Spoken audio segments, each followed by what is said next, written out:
नमस्कार दोस्तों, एक बार फिर से स्वागत है आपके अपने यूट्यूब चैनल के एक और प्रेस वीडियो में। जहां दोस्तों आज की वीडियो में हम बात करने वाले कि कल लेट नाइट तक किन और जिलों के बिल पेमेंट आए हैं। क्योंकि दोस्तों कल काफ़ी जिलों के पेमेंट वगैरह आए थे, तो उसके बाद में कौन कौन से जिले का और पेमेंट वगैरह आए हैं आज सुबह तक की पूरी अपडेट के बारे में बात करेंगे। इसके अलावा दोस्तों सबसे जो मेन पॉइंट है वो है कि महात्मा गांधी सेवा प्रेरक की जो भर्ती थी उसके अंदर काफ़ी लोगों ने फॉर्म लगाया था। अब उनका ये सवाल है कि सर महात्मा गांधी सेवा प्रेरक की और भत्ता एक साथ ले सकते हैं क्या, या फिर अगर हम महात्मा गांधी सेवा प्रेरक में चयन हमारा हो जाता है तो क्या भत्ता हमें बंद करवाना पड़ेगा क्या, या फिर शुरू रख सकते हैं, या फिर हम भत्ता ही ले या फिर महात्मा गांधी सेवा प्रेरक बने। क्योंकि दोस्तों महात्मा गांधी सेवा प्रेरक है वो 1 साल के लिए भर्ती है, उसके अंदर 4500 रुपये आपको प्रति महीना दिया जाएगा और इसके अंदर भत्ते के अंदर आपको 4000 मेल को और 4500 रुपये फीमेल को मिलता है।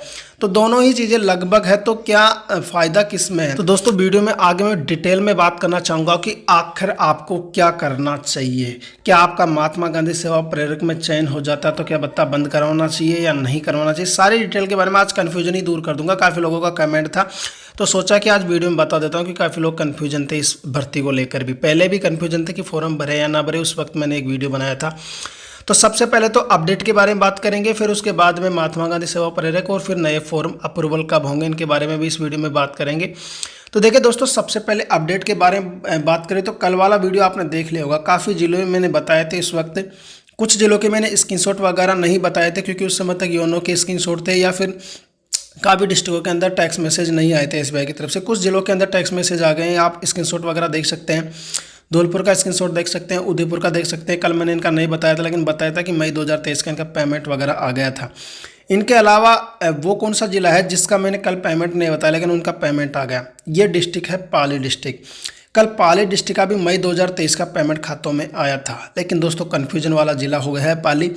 क्योंकि दोस्तों काफ़ी लोग कह रहे हैं कि ये अप्रैल का पेमेंट है, काफ़ी लोग कह रहे हैं कि मई का पेमेंट है।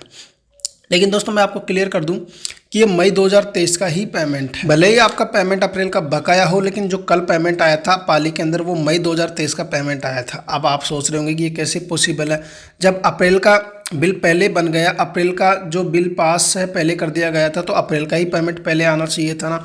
देखिए दोस्तों हकीकत में होता यही है कि जिनका बिल पास पहले होता है पेमेंट भी पहले उसी का आता है, लेकिन दोस्तों कई बार ऐसा नहीं होता। अगर आपका अप्रैल का पेमेंट भी बकाया था, मई का भी बकाया था, तो हो सकता है कि अप्रैल का ना आकर मई का आ जाता है। कई बार बिल मिस्टेक की वजह से उस बिल को होल्ड पे रख लिया जाता है और अगले बिल को क्लियर कर दिया जाता है, तो ऐसा हो जाता है। हालांकि पाली का जो अप्रैल 2023 का जो पेमेंट था वो 14 मई 2023 को आ गया था, याद रखना, पहले चेक कर लेना। हालांकि कुछ लोगों का नहीं भी आया होगा तो उनका अब आ जाएगा, लेकिन जो कल पेमेंट आया था पाली का वो मई 2023 का पेमेंट था। तो नो टेंशन है, भले ही आप अपना बिल चेक कर लेना कि किस महीने का कितना बिल पास हुआ था।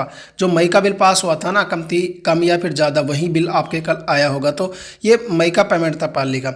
हालांकि अगर आपका अप्रैल का भी बकाया तो नो टेंशन नहीं, आपका जो पेमेंट है वगैरह आ जाएगा। बाकी हमारे रिकॉर्ड के हिसाब से 14 मई 2023 को पाली का अप्रैल 2023 का पेमेंट खातों में आ गया था।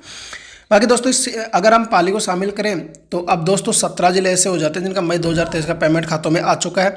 इसके अलावा दोस्तों जो जून का पेमेंट है वो अजमेर डिस्ट्रिक्ट का खातों में कल आया था, सभी लोगों का नहीं आया था, ये अपडेट मैंने कल बता दी थी। इसके अलावा देखिए अप्रैल के पेमेंट के बारे में बात करें तो लगभग अप्रैल के पेमेंट क्लियर हो चुके, कुछ जिले बकाए हैं जैसे बारा, बाड़मेर, राजसमंद वगैरह, जिनके अप्रैल के पेमेंट आना बाकी लगभग पेमेंट अप्रैल का तो क्लियर हो गया है। तो अप्रैल का पेमेंट कल काफ़ी जिलों का आया था इसलिए क्लियर हो गया। बाकी 2-3 जिले बच्चे हैं जैसे बारा, बाड़मेर, राजसमंद वगैरह के अंदर कुछ लोगों का नहीं आया अप्रैल का, तो उनका भी जल्द आ जाएगा। अगले वीक के अंदर अप्रैल क्लियर हो जाएगा, मई क्लियर हो जाएगा। याद रखना जिनका अभी कल नहीं आया ना तो नो टेंशन है, अगले वीक के अंदर मई तक का तो सभी का क्लियर होगा और जून का भी आएगा। जिनका एक महीने का आया ना अगले वीक के अंदर अगले महीने का भी आ सकता है, जैसे मई का आया अधिकतर जिलों का, तो जून का पेमेंट भी अगले महीने में अगले वीक के अंदर आपका आ जाएगा। अब देखिए दोस्तों इसके बाद में पहले तो एक बात कर लेते हैं नए फॉर्म अप्रूवल कब होंगे, काफ़ी लोग कमेंट करते हैं। उसके बाद में बात करेंगे कि महात्मा गांधी सेवा प्रेरक का फॉर्म आपने लगाया तो वो ज्वाइन करें या नहीं करें। तो देखिए नए फॉर्म हाल ही के अंदर 4 अगस्त को अप्रूवल हुए थे। देखिए सितंबर के अंदर तो चांस कम है कि आपके फॉर्म अप्रूवल हो जाए क्योंकि इतनी जगह खाली नहीं है। उस समय तक 3500 जगह खाली थी, 2 लाख की लिमिट है, बत्ता 2 लाख को एक साथ दिया जा सकता है। उस समय 3500 फॉर्मों को ही अप्रूवल किया जा सकता था, इसलिए 22 दिसंबर 22 दिसंबर 2022 तक के वेरीफाई फॉर्मों को उस समय अप्रूवल किया गया था 4 अगस्त को। तो सितंबर के अंदर आपके चांस कम है, हालांकि अक्टूबर के लास्ट तक आपके फॉर्म अप्रूवल हो सकते हैं, वेट कर सकते हो आप। बाकी दोस्तों अगर अप्रूवल होते हुए सितंबर के अंदर तो अधिकतर फॉर्म अप्रूवल नहीं होंगे, इस चीज़ का ध्यान रखें, हालांकि ज़्यादातर तो फॉर्म अप्रूवल होंगे नहीं।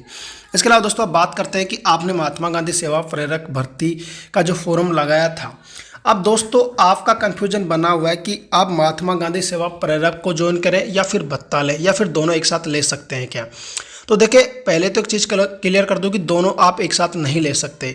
आपको मैंने उस वक्त भी बताया था कि आप फॉर्म भर सकते हैं, फॉर्म भरने मात्र से आपका बेरोजगारी भत्ता बंद नहीं होगा, किसी भी वैकेंसी का आप फॉर्म भर सकते हैं, लेकिन अगर आपका उसमें चयन हो जाता है तो फिर आपको बेरोजगारी भत्ता बंद करवाना पड़ेगा।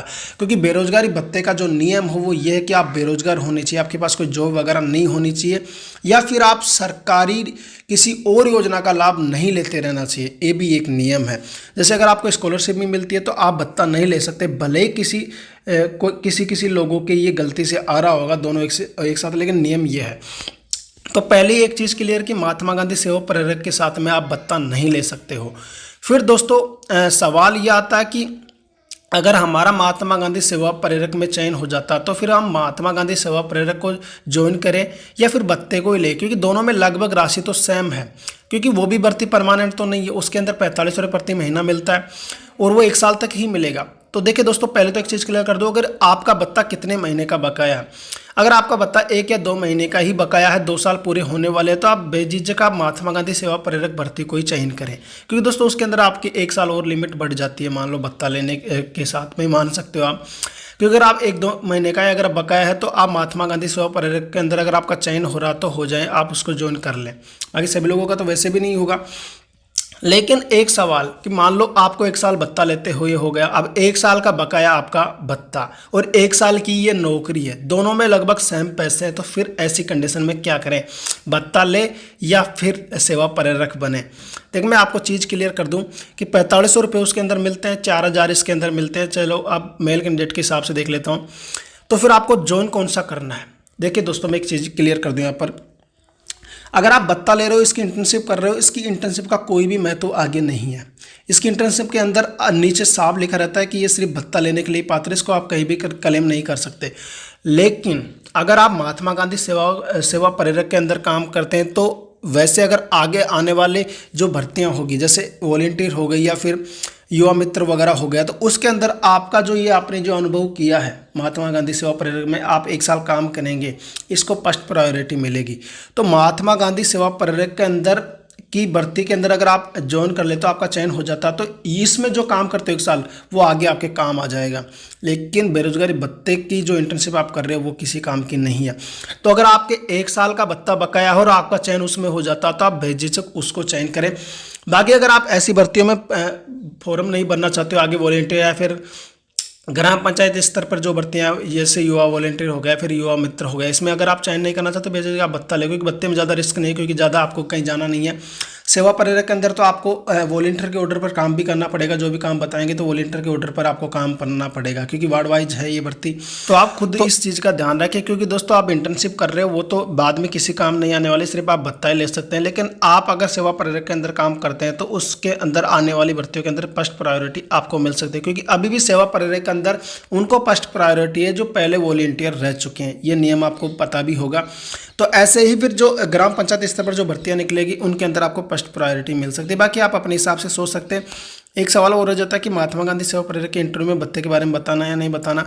देखिए ना तो भत्ते के बारे में आपको बताना, ना ही आप बीएड वगैरह कर रहे हैं उनके बारे में आपको बताना है। देखिए उनको ऐसा आदमी चाहिए जो बिल्कुल फ्री हो, तो आप वैसे आगे की तैयारी के बारे में भी ना ही बताए तो अच्छा है, क्योंकि उनको फ्री वाला आदमी चाहिए। अगर आपको लगना तो आप कह सकते हैं कि आप बिल्कुल बेरोजगार हो, आप कोई भी काम नहीं कर रहे हो, ना ही आप आगे की तैयारी कर रहे हो, ऐसे बंदे को वो चुनना चाहते हैं जो कि बिल्कुल फ्री हो। तो आप इन चीज़ों के बारे में ना बताएं, ना ही कहीं पर जॉब वगैरह करते हैं उनके बारे में आप उन्हें बताएं, क्योंकि उन्हें फ्री वाला बंदा चाहिए जो बेरोजगार हो। तो इन चीज़ों के बारे में हम उन्हें नहीं बताएं तो अच्छा होगा। बाकी काफ़ी लोगों ने तो इंटरव्यू दे के आ गए होंगे, लेकिन जिन्होंने नहीं दिया तो भत्ते वगैरह के बारे में बताना तो इस प्रकार से आप बता सकते हो कि पहले मैं भत्ता ले चुका है, इसलिए मेरे जो भी मैंने इंटर्नशिप की है उसका मुझे अनुभव भी है, इस चीज़ के ऐसे बता सकते हो। ऐसा नहीं कि प्रेजेंट टाइम में मिल रहा है, कि मैं पहले जब भत्ता ले रहा था तो मैं 2 साल की इंटर्नशिप कर चुका हूँ इसके अंदर, तो उसका मुझे अनुभव हुआ है। मतलब इस तरीके से आप बता सकते हो तो अच्छा इफेक्ट पड़ेगा। हालांकि ऐसा नहीं बताया कि इस समय मुझे भत्ता मिल रहा तो फिर कहेंगे आप कौन सा काम करोगे, अलग अलग उलझा देंगे आपको। तो इस चीज़ का ध्यान रखिए। बाकी देखिए जो अपडेट थी मैंने आपको बता दी, महात्मा गांधी सेवा परिवार के बारे में आपको बता दिया कि आपका 1-2 महीने का ही बकाया है तो फिर आप महात्मा गांधी सेवा परिवार को चयन हो गए हैं तो आप उससे ज्वाइन कर लें। बाकी 1 साल का अगर आपका भत्ता बकाया है तो फिर आप सोच सकते हैं खुद। बाकी आप चाहे अगर आपका चयन महात्मा गांधी सेवा परिवार के अंदर हो जाता है तो फिर आपको उसी में चयन कर होना चाहिए, क्योंकि भत्ते की जो इंटर्नशिप है वो किसी काम की नहीं रहती। लेकिन दोस्तों देखिए आप इंटरव्यू वगैरह बेझिझक देकर आए, इंटरव्यू देने से या फिर वहाँ तक आपका भत्ता तभी बंद कराने की नौबत आएगी जब आपका उसमें फाइनल चयन हो जाता है। उससे पहले कोई नौबत नहीं है कि आप इंटरव्यू ना देने जाओ कि कहीं मेरा भत्ता बंद हो जाएगा। इंटरव्यू वगैरह से भत्ता वगैरह बंद नहीं होगा, आप बिल्कुल चयन हो जाते हो फाइनल, तब उसके बाद में या तो भत्ता बंद होगा या फिर आपको भत्ता बंद करवाना पड़ेगा। तो बाद की बात है, अभी नो टेंशन रहें। ऐसा है नहीं कि आप डर के मारे इंटरव्यू देने नहीं जा रहे, डॉक्यूमेंट ही नहीं जमा करवा रहे, तो ये चीज़ अलग है। बाकी अगर आपको कोई और डिटेल चाहिए इससे लेकर, अगर आपके कोई और सवाल है तो आप नीचे कमेंट कर सकते हैं बेझिझक। काफ़ी 1-2 दिन से मैंने कमेंट देखे इसलिए वीडियो बनाया था कि काफ़ी लोगों को परेशानी हो रही थी। बाकी ये वीडियो कैसा लगा, अच्छा लगा तो वीडियो को लाइक कर दे, चैनल पर अगर नए हो तो चैनल को सब्सक्राइब जरूर कर दे दोस्तों। मिलता है नेक्स्ट वीडियो में नेक्स्ट अपडेट के साथ, तब तक के लिए बाय।